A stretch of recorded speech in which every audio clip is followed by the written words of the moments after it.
Fala pessoal, tudo bem com vocês? Sejam muito bem-vindos a mais um vídeo do nosso canal, o canal Teologia A2. E hoje nós vamos dar continuidade ao nosso quadro, que é o quadro Conhecendo a Verdade, onde nós discutimos alguns assuntos de forma teológica, de uma forma um pouco mais didática, para que os assuntos fiquem um pouco mais compreensíveis segundo à luz das Escrituras. E hoje, como você deve ter visto no título do vídeo, hoje nós vamos falar sobre um assunto bem polêmico, pois falar sobre os decretos de Deus não é algo tão fácil, uma vez que as Escrituras não trazem muita iluminação sobre esse assunto. Mas é um assunto teológico corriqueiro, principalmente nas redes sociais, então nós queremos falar um pouco sobre ele. Mas antes disso, eu gostaria de pedir para você se inscrever no canal, para você dar like no nosso vídeo aí, para você ativar o sininho para receber as notificações aí do YouTube quando a gente soltar algum vídeo novo. Que você comente, interaja conosco aí, fale sobre os assuntos que nós estamos tratando aqui, que você nos dê sugestões de novos vídeos. E com tudo isso você acaba gerando engajamento no vídeo e assim o próprio YouTube recomenda o vídeo para mais pessoas. E essa é a intenção do nosso canal, que esses vídeos, que o nosso conteúdo teológico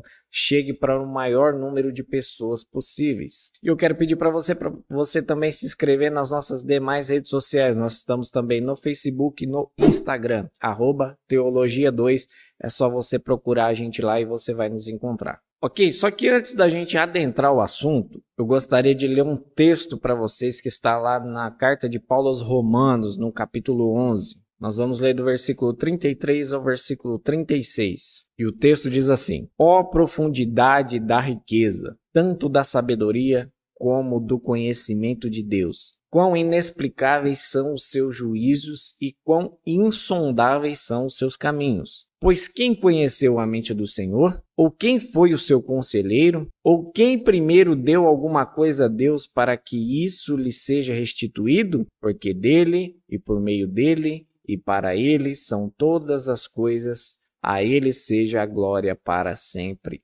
Amém. Eu fiz questão de ler esse texto exatamente por um único motivo. A ordem dos decretos de Deus, que é o assunto que nós vamos tratar hoje, ele não se encontra facilmente nas Escrituras. Todas as posições que atestam para esses decretos, elas são especulativas, uma vez que a Escritura não faz questão de falar sobre isso. Pois esse assunto ele tende a falar de coisas que aconteceram antes da criação. E esse assunto das coisas que aconteceram antes da criação não são tão fáceis de serem verificadas nas Escrituras. Por isso nós lemos esse texto que afirma sobre a profundidade da riqueza do conhecimento de Deus. A melhor ilustração que a gente pode fazer desse texto é comparar esse conhecimento de Deus como um grande abismo. E com toda humildade nós devemos parar diante desse abismo e apenas contemplar sua grandeza, mas nós não devemos jamais caminhar sobre ele. Uma vez que o Salmo 119 diz que a palavra de Deus é a lâmpada para os nossos pés, essa lâmpada não iluminou esse abismo sobre o conhecimento de Deus. Então sim, nós temos um Deus que se revelou nas Escrituras a nós, e essa Escritura é o que ilumina o conhecimento de Deus para nossas vidas.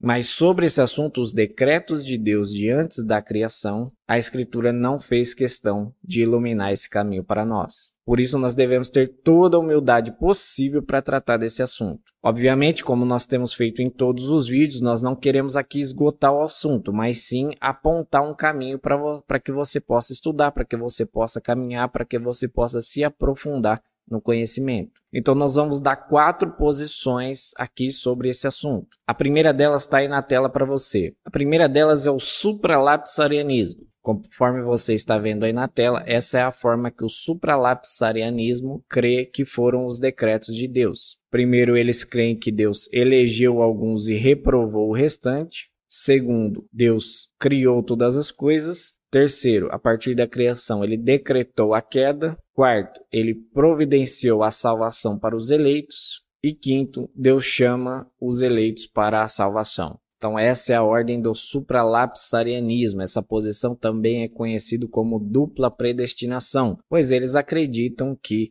o Senhor, antes da fundação do mundo, elegeu aqueles que iriam ser salvos e elegeu aqueles que seriam reprovados. A segunda posição também está aí na tela para você. A segunda posição se chama infralapsarianismo. Essa posição diz que Deus primeiro criou todas as coisas. Segundo, a partir da criação, ele permitiu a queda. Terceiro, a partir da queda, sim, ele elege alguns para a salvação. Uma vez que a humanidade já estava toda caída, o Senhor, então, a partir daí, ele elege algumas pessoas para a salvação. Quarto, ele providencia a salvação para os eleitos. E quinto, ele chama os eleitos à salvação. Essa posição chamada de infralapsarianismo, ela tem como objetivo mostrar que a eleição e a predestinação ela foi feita apenas para a predestinação à salvação. Essa posição não crê que Deus predestinou pessoas para a condenação. Uma vez que na Escritura a palavra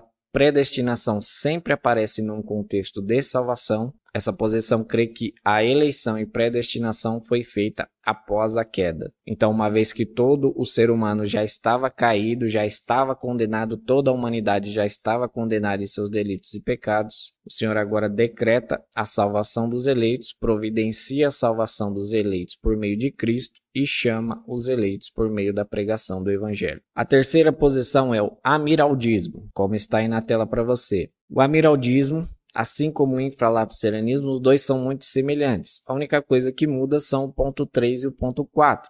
Que no ponto 3, por meio de Cristo, no amiraldismo, o Senhor providencia a salvação para todos. Mas mesmo com essa providência de salvação para todos, o Senhor não escolhe a todos. Ou seja, mesmo que ele tenha providenciado a salvação para todos, ele escolhe alguns para a salvação e reprova os outros. E como nos demais pontos, a quinta posição é o chamado para a salvação por meio da pregação do Evangelho. Já a quarta posição é o arminianismo, que também está aí na tela para você. O arminianismo é a posição mais comum no Brasil hoje. A grande maioria dos cristãos protestantes no Brasil creem que a posição mais correta é o arminianismo. No arminianismo, o primeiro ponto é que Deus cria todas as coisas. Depois de Deus criar todas as coisas, ele permite a queda. Depois que ele permitiu a queda, ele providencia a salvação para todos por meio de Cristo. Depois ele chama a todos à salvação por meio da pregação do Evangelho. E por último, a eleição se dá apenas para aqueles que creem. Então, o arminianismo, que é a posição mais tradicional no nosso país hoje, eles creem que Cristo morreu por todos, que a pregação deve alcançar a todos, mas que as pessoas podem aceitar ou rejeitar essa mensagem. Então, a eleição que Deus faz é apenas para aqueles que creem, ou seja, para aqueles que responderam positivamente o chamado da pregação do Evangelho. Todas essas posições fazem algumas especulações teológicas com base em alguns textos das Escrituras. E aí sim eles formam as suas posições. Como aqui no canal a gente não fica em cima do muro, a minha posição particular é a posição número 2, do infralapsarianismo. Eu que creio na teologia reformada, sendo a forma mais correta de interpretação das Escrituras. Eu creio que Deus criou todas as coisas, que Deus permitiu a queda e que os seus decretos de eleição e reprovação são após a queda. E uma vez que Deus escolhe alguns, automaticamente ele rejeita outros. Mas todos pecaram e foram destituídos da glória de Deus. Então essa escolha que Deus faz aos eleitos para a salvação não são porque eles são melhores, são porque apenas Deus quis manifestar a sua graça, a sua misericórdia. E a partir do momento que ele elegeu alguns para a salvação, ele providenciou essa salvação por meio de Cristo. E ainda que eu creia que a morte de Cristo em potencial poderia salvar toda a humanidade, eu creio que Cristo morreu eficazmente pelos eleitos, uma vez que eu não consigo crer que a morte de Cristo tenha sido em vão para os reprovados. Então, a partir da pregação do Evangelho, o Senhor alcança aqueles a quem ele elegeu. E eu não posso deixar de citar a posição do meu pastor, meu amigo e sócio e companheiro desse canal, pastor Guilherme Borges. Ele é da posição mais tradicional do Brasil hoje, que é o arminianismo. Então, ele crê que Deus criou todas as coisas, que Deus permitiu a queda,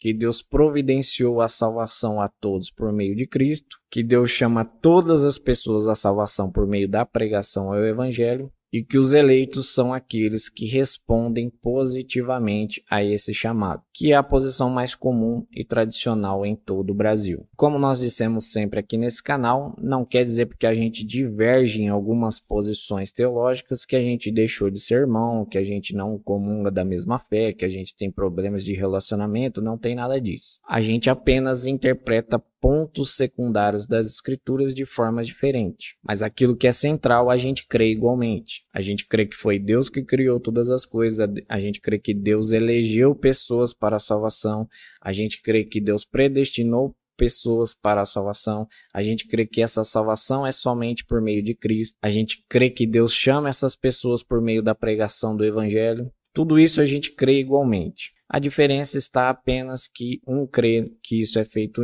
de uma ordem e outro crê que isso é feito de outra ordem. Então, por isso nós quisemos apresentar aqui no canal para você as 4 posições. E agora você tem um caminho aí para conhecer e para se aprofundar nesse assunto e para você formar a sua própria opinião, a sua própria posição.